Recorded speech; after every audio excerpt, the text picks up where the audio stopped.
It's time now for a fireside chat on the role of the UAE's private sector in accelerating AI startups. I'm so pleased to be moderating this conversation with Thomas Promotedham, the CEO of Presight. Welcome, Thomas.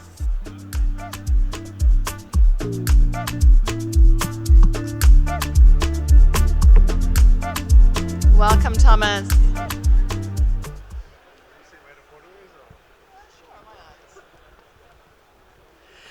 Wonderful to have you here with us today, Thomas. Now,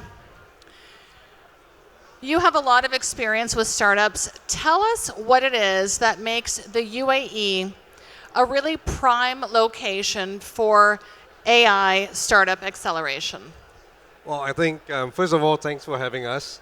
And for those of you who have gone to World Trade Center, I think you will admit that this is a better venue to talk about startup and acceleration because the World Trade Center is a zoo right now, and the vibe here is just amazing. And this is a good example why UAE is such a good place because we could host the GITEX event at World Trade Center and yet host 2,000 startups here. This is such an exciting place. The UAE has been home to Presight. Presight was founded in 2020. We're an example of how the UAE structure of their vision for AI, their support for new startups out of UAE. We are Abu Dhabi based, Emirati born. And we had the ability to go from a startup 4 years ago in 2020 in the pandemic to a listed company in 2023. Right? A lot of it is driven by the vision of the leadership here. There are three things they really look at. One, can you develop and can you use the technology and can you put it to test? So when we started, we showed the technology that was used in Abu Dhabi and Dubai. Second, do you have the ability to scale? Because if you have the ability to scale, the infrastructure here allows you to take that platform and take the business in the UAE and outside. And third, you have access to capital. Do you have a strong story to attract the many family offices, private equity funds, and VCs that are set up here? If you have all of that, then in today's geopolitical and macroeconomics world, UAE is the gateway to growth markets in the global south. It's a channel back to the eastern part of the world. It's a step back into the western part of the world in the US and Europe. So I think we have the framework to allow any startup with the grit and the power to become a pure unicorn here. Absolutely, and it's an ambitious goal to be among the top 10 countries in AI investment by 2031, which is the UAE's goal with a $320 billion contribution to the economy. Thomas, how will AI accelerators really contribute to the UAE's vision of becoming an AI leader, not just in this region, but globally? We spoke about the UAE vision. The leadership has been very clear that they do not want to be a user of AI. They want to be a leader of AI. The evidence that we set up the Ministry of AI back in 2017, and I'm sure you'll be very familiar with that, is proof to that. Right now, to be a leader in AI, you can't produce every technology that is needed. Right? So the accelerator programs, the funds that have been set up, has been a draw for us to look at good technology that one maybe proven yourself in the Eastern market, in Asia, done well in the US, but it's looking for growth. That's one piece of it. Second, the ability of the UAE government to apply AI into our day-to-day. Dubai has named a chief AI officer in every ministry. We've set up a fund between G42, BlackRock, Microsoft, and NVIDIA just very recently. It's a $100 billion fund to support AI infrastructure. The parent company of Presight is G42, for those who are familiar with. We have developed our own large language models and made it available, made it open source. We developed JACE, the world's most advanced Arabic model, and it's on Hugging Face. Right? So the combination of these elements just allow you to expand and accelerate. And to do that, you need accelerators. Because the accelerators create structure and framework where the startups, when a startup, you always wonder who should I talk to? And every conversation is a drain on resources. So I want to talk to accelerators that actually take me closer to my goal. And a good accelerator that is well marketed with a good structure and good reach becomes the gateway for every startup to realize its dreams. a $100 billion fund, a large language model which is open source. These are really keys to facilitating the startup ecosystem here. Tell us, in what ways do AI accelerators really help startups overcome the challenges of scaling solutions globally? When we were a younger company, many would ask, how many clients do you have? Right? And we know that when we go from a startup, we create a project, and then it becomes a product, and then we drive it to a platform because the revenue model changes. The first thing is, can you get access to clients? I think being able to find an accelerator that can give you access to clients, to put your product, put your vision, put your algorithm to a test is key. Because as much as we look at the current valuation of startups that may not be making revenue, but revenue is always a key part of the evaluation. Finding an accelerator that can give you access to markets, finding an accelerator that can give you access to resources that you need, shared services for building up the company.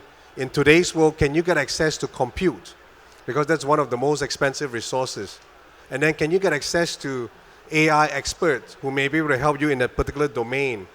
And thereafter, can you find a willing customer who will test out your product or your platform? I think these are key areas that will help any startup. What about collaboration between the private and the public sector? How important is it really to fostering a successful AI ecosystem, Thomas? In the UAE, I think we've done two things really remarkably well. One, the government insists on applying AI. Right? So AI technology and companies that are founded, that are based in the UAE, always have an access to the market. Two, if you're familiar with set up the MBZ University of AI in Abu Dhabi. So the ability to create an exchange, and not just MBZ UAI, you have NYU, you have several other university collaborations with MIT. You create a demand, you create a draw of talent, but the talent stays on because there's an ability to apply yourself and what you learn, and at the same time, ability to grow a business. So that government-supported vision materialize into a university collaboration, and having the private sector willing to co-invest, willing to pay for the projects, because a startup with a product that has no one willing to pay for it is not going to go anywhere in the long run. And on that subject, tell us how then do AI accelerators ensure that they're attracting a diverse range of startups and a diverse range of ideas? I think if you put on the hat, so I'm going to put a bit of a announcement here. Presight's launching our accelerator program today, actually, right? And now I put on the hat of an owner of an AI accelerator program. It's a hard question. I can't look at every domain and find startups that will support the business. So AI accelerators, I know as a whole, we look at certain domains. We need to be clear what domains we're looking at.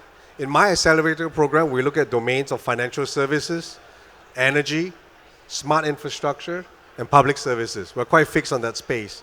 But what we can offer as a whole, we can offer you access to the entire G42 ecosystem, which includes compute, large language model, AI experts, but more importantly, we intend and we will open up 14 of our markets to each of the startups that we incubate so they could test the projects. So in the eyes of an accelerator, we would find projects and startups that fit our main mission. And I think a focused accelerator would be the best way to do it. A broad accelerator exhausts energy and resources, and that's from my point of view. I think a focused and structured framework is what we need. So you heard it here, Presight is launching its own accelerator program today. Thank you for making that announcement on this stage. Tell us a little bit about how Presight's accelerator program is different from other global accelerator programs. Well, so if some have read my profile, I'm Singaporean. So in Singapore, there was a tourism catchphrase that was uniquely Singapore. And I would say that this Presight accelerator is uniquely UAE. Why so? Because of the vision that's been set, the AI strategy for 2031, the investment into infrastructure. So as part of the AI program that I've discussed earlier, we're going to allow compute access. G42 runs 3 of the largest supercomputers for learning out of Cerebras partnership in the US. We will run the largest GPU clusters in the UAE itself and additional areas, additional sites in Europe that will be made accessible to the startup. Two, on top of the $100 billion fund, there are several funds that are tied to the ecosystem. You have access to funding. Three, you have access to Presight's operating businesses in Central Asia, Africa, the Balkans, and Southeast Asia for you to test your product should you count the program. Four, we're going to open up our ability to derive new AI models with you through Inception, which is the company that developed the world's largest and most advanced Arabic model. So you are taking a completely comprehensive, all-encompassing approach to this. And how do you identify the startups which really have the vision to disrupt the industry and then enroll them? Well, I think the startups should work really hard on your 30-second pitch. That's one. But please, what we're looking at is be a technology that has already found a problem you want to solve. A lot of the AI applications that are available today, it's amazing. It does a lot of work, but it doesn't apply yet to the day-to-day operation workflows of organizations of countries. So the way that we would find is like, what problem are you solving? And the questions that we ask as a citizen, as an individual, as an organization, as a government hasn't quite changed. Right? Can you solve some of these questions that we have in our life and make it stronger, easier, faster? If it is, then you are the right startup for us. What are your projections for the growth of the UAE startup ecosystem? I mean, we saw nearly $2.2 billion in VC funding in 2023. That was actually a drop of 23% year on year compared to 2022. What are your projections for this year and the years ahead? I think for us, who's keeping the topic close, we would expect the growth to be exponential. Right? One, it's not just about AI algorithm. So you have the ability to apply AI with compute. And compute is now becoming more accessible. You have many providers offering GPU as a service. You could do a lot more, and I expect that to drive many AI startups. Second, the awareness of AI startups has just increased tremendously. Be it thanks to OpenAI, thanks to the many emerging trends that are around. That is going to drive valuation. But more importantly, that is going to drive people who are willing to take a punt in it, because technology is the next it is the next growth environment, and AI could really be the last invention that we're going to do. But how do you apply AI is going to be key. So I expect that growth to be exponential, despite there was a dip in 23 to 24. And on the subject of growth, tell us a little bit about Presight's growth strategy and how this accelerator program really fits into that. So quite recently, in June this year, we acquired stake in the ADNOC joint venture. So the Abu Dhabi National Oil Company and us, we set up a company called, well, we didn't set up, the company's been around, we took over ownership, majority, of this company called AIQ. It's focused on energy, AI solutions for upstream, downstream, and distribution.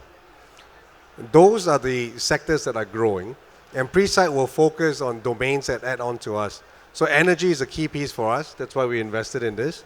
We're going to focus on mobility and infrastructure. At GITEX 2 days ago, we launched the Intelli platform.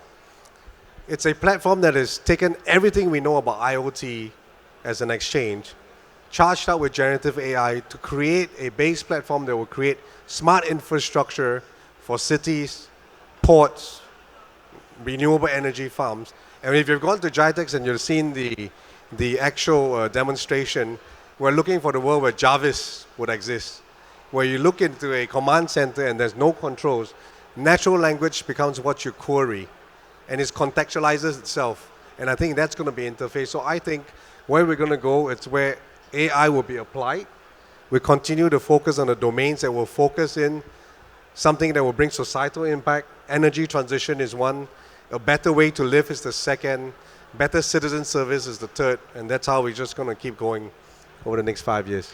So ultimately, you are cultivating AI startups. You're building an ecosystem that fuels your innovation pipeline. And I can't think of a better business plan, Thomas. Thank you so much for chatting with me today. And we will keep tabs on your accelerator program and revisit this hopefully next year.